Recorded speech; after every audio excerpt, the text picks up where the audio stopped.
Hi guys, this is the Ordinary Man, step by step, episode 3.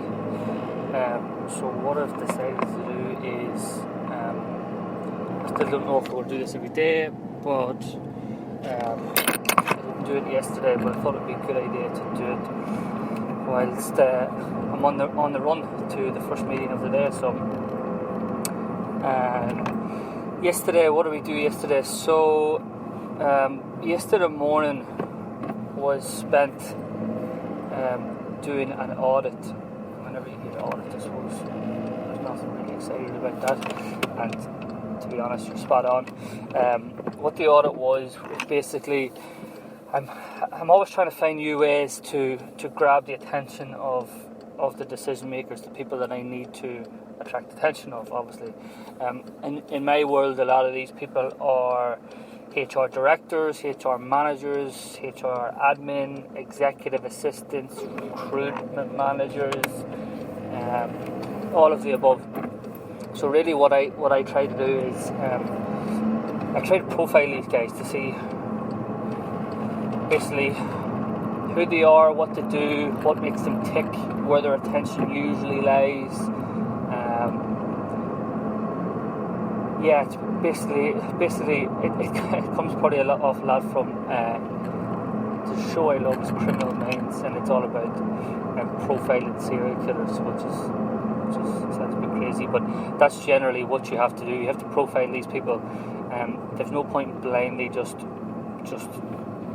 firing off emails to these guys at any time of the day. So that's the way I've looked at it anyway. So really, what the audit involved was basically looking at all the people and all the companies who I have managed to get into a conversation with, not necessarily get into the room with yet, because we've got a lot, I suppose, in progress, but really how I've been able to grab people's attention to get into a conversation, and the different ways to do that. So really the first part of this yesterday was looking at all the successful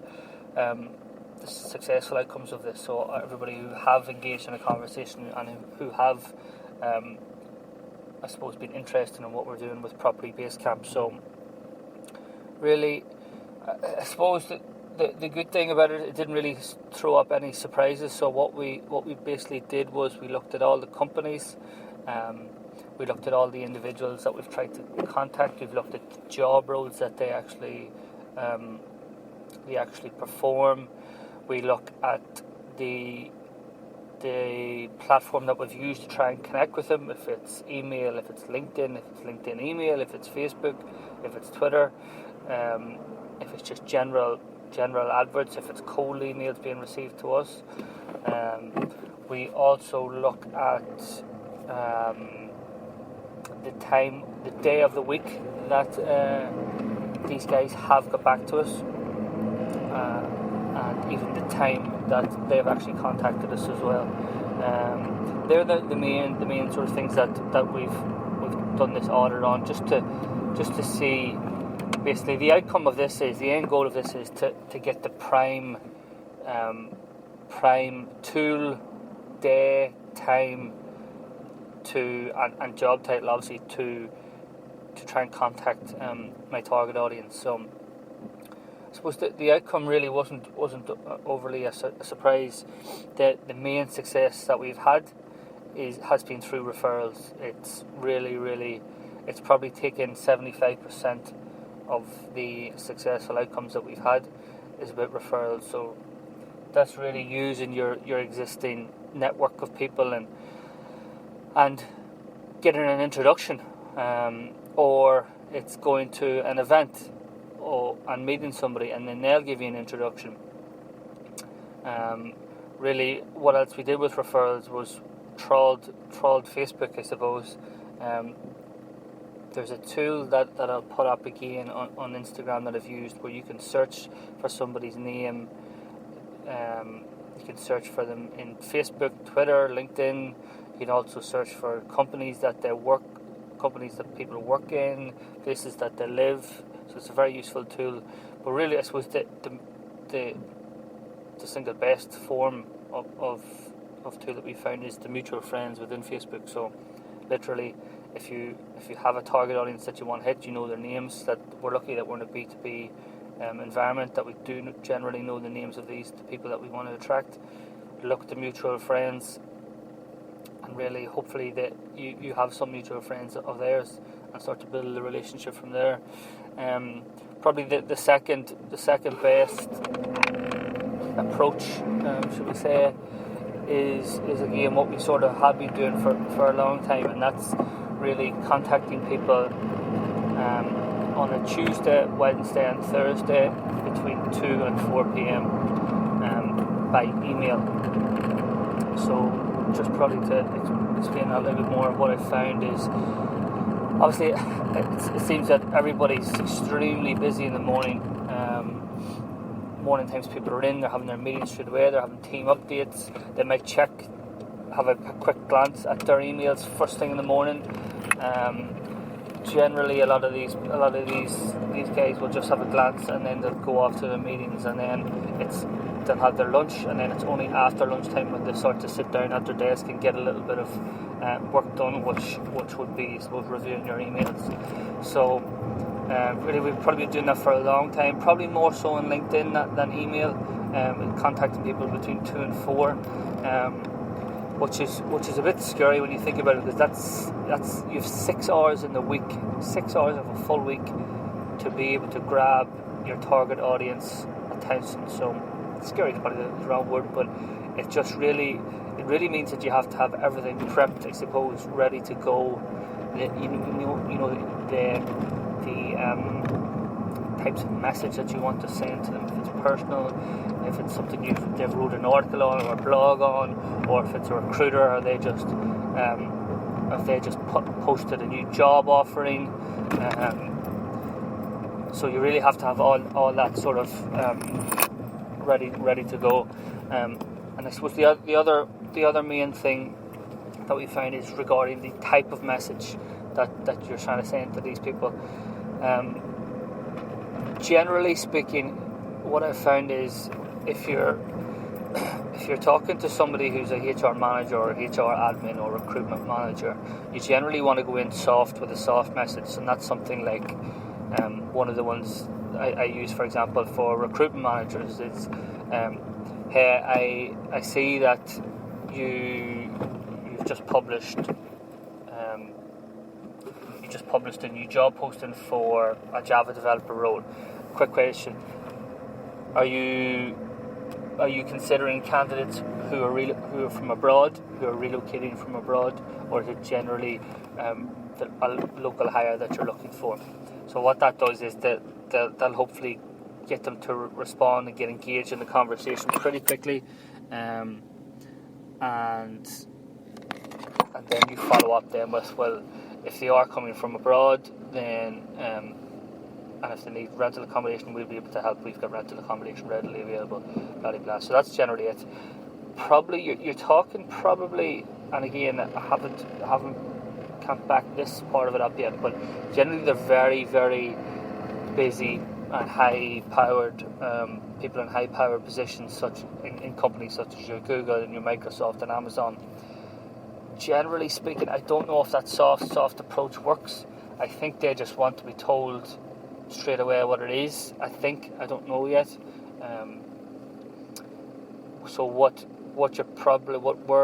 we've done and what you're probably best doing, you can make up your mind, but what we've done is generally if we've seen something about them, an article they've wrote, or a post they've put up or something like that, try and get in straight away and comment about that article or post, and then go straight into explaining, well, you basically get a snippet of information that they've put into that post or interview that you can take and pivot and bring into the conversation that leads into your offering. So an example is a director of one of the companies was talking to the Irish Times about the implications of jobs on Brexit.